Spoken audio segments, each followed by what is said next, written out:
Hey everybody, Doug here. It's kind of a bullshitty rainy day in central Pennsylvania, but I can't do much anyways because I just had an operation on my wrist, so I can't do much. But I figured I'd do an update video on what's going on around the Champ. Haspen's coming up pretty soon, and actually this mess right here is what I'm hopefully going to be taking with me. It's a Snapper rear engine lawn tractor, lawnmower, whatever, that I picked up off of Mr. Modified a couple weeks ago when I was goofing off at his place. And well, he was building a Snapper to, rear engine Snapper, a little bit older than this one, to go down to Indiana with and run around. But I guess with the Chevy race truck that we're working on, he doesn't have enough time, he thinks, to get it going in time. So hopefully, as I said with my wrist, hopefully that clears up quick enough so I can work on this, because we are getting down to crunch time. I'm actually headed down to Indiana early, so it'd be around like June 3rd, I think, June 3rd or 4th or 5th or something like that. I'm headed out that way, so it leaves me very little time to get anything done, because as I'm recording this, today is the 6th, so that's only 3 weeks. And I can't work on it this weekend, so it kind of throws a wrench into things. But if not, if you've probably seen my other videos, I did pick up a Polaris Trailblazer 250 from a friend, so I will have something to ride around out there. But I don't want to get picked on for not bringing a tractor out to a tractor romp 2 years in a row, so hopefully this works out. So there's that. The Gravely's not getting done. Same thing with the MB300. That thing hasn't been touched in forever.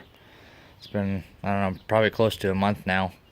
As I was working on it before I went up to Vermont a couple weeks ago, and I haven't touched it since. The only thing I did was move it sideways so I get the Trailblazer in here, but as you can see, this is in here now. The Trailblazer's parked outside, so. But I did end up picking something up a couple days ago that I am super excited about. And yeah, I can't wait to get on this thing. Check this thing out. Fuck yeah. It's a 2015 Yamaha Bolt. I believe it's the regular version. It's not like the C-Spec or the R-Spec, but yeah, it's so nice. Oh, look at that. It's so beautiful. 950 cc's, V-twin. It's all air-cooled, so nothing super fancy. 5-speed. Has a passenger seat sissy bar rack on it. And it actually came with the windshield, which is right there. And behind it is the bag that was on here. But it's kind of like a cheap bag. I don't know if that's the Yamaha specific one. But it was like flopping around and hanging over the tail light and stuff like that. It was just kind of strapped on here, and I really didn't like that, so I took it off. But belt drive, like I said, it's 2015. Thing's practically brand new. It only has 2,000 miles on it, well, a little over. And let me see if I can't reach my hand down here. Oh yeah, let me cycle through that. I got the clock set the other day, so 2,069 miles on it. So since I got it, I put 14 on it, and I test rode it, so it is probably closer to 20 miles that I put on this thing. That's trip meter. That's the other trip meter, 12.2 miles. So yeah, that's what I did the day that I got it, which was Thursday. So it was only a couple days ago. So I'm not sure what the trip one set to.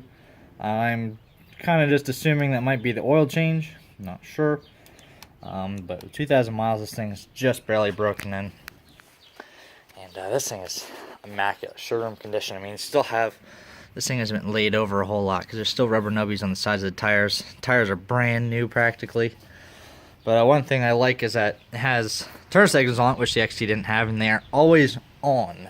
So I have a little bit more markings, and hopefully I won't get into an accident. Well, the rear ones don't turn on. That's kind of strange. It might be that way on purpose, though, because there's no, I mean, you have the tail light on all the time, so but everything on this thing works perfectly.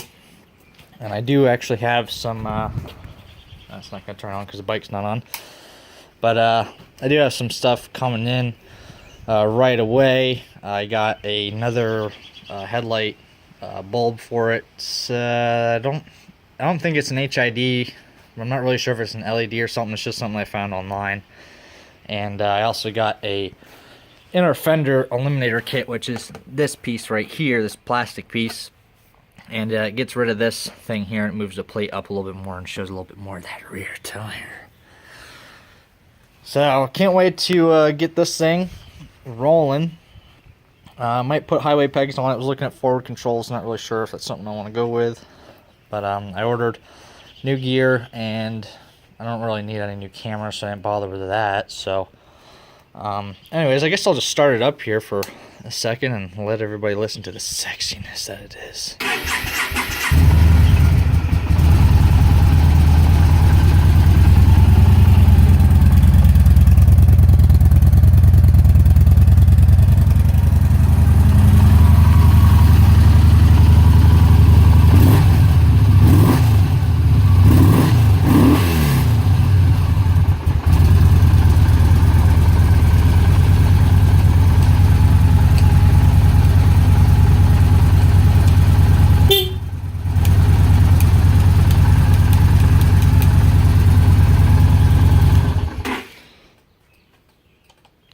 So yeah, everything works on this. It sounds pretty nice. I can't really get a very better reading or sound quality, I guess, on it because it's kind of shoved in here. The shop's a mess. I just really cleaned this out quick so I could get this inside. The XT, I mostly left that parked outside, and I don't want to do that with this because, like I said, it's practically brand new. So I do probably plan on punching out the exhaust. I was looking around, and I think with like a 1.5 inch hole saw, you can shove it down in there and cut out the tube, baffle, whatever thing that's in there, and get it to come up a little bit more. But I was thinking of putting a new exhaust on it, but I was looking at Two Brothers Performance one because we don't have emissions testing on motorcycles in Pennsylvania, so I was going to put one of those on. But once you get the exhaust and the fuel pack and all that other good stuff, it comes pretty close to $1,000. So I'm already pretty deep in the hole with this. I mean, I haven't quite spent 10 grand on everything that I have so far, but I'm getting close if I keep spending money like I am. So don't really want to end up in that situation. But yeah, oh man, this is so nice. I can't wait to start riding it again. Oh boy, it's beautiful. I love it. I love it, love it, love it. Not sure what the hell that noise was. It's weird. Oh, and I got a warranty on it too, so the dealer that I bought it from, you probably saw on the plate holder, Wangers. Great people to work with if you're looking for a bike and you're around this area that I'm in. Definitely go check them out because they're great people. And then there's the Dodge down there. And I guess I'll walk over here and show you the Trailblazer. I actually wanted to check and see if the tarp blew off of it because it's parked outside. Kinda, not really.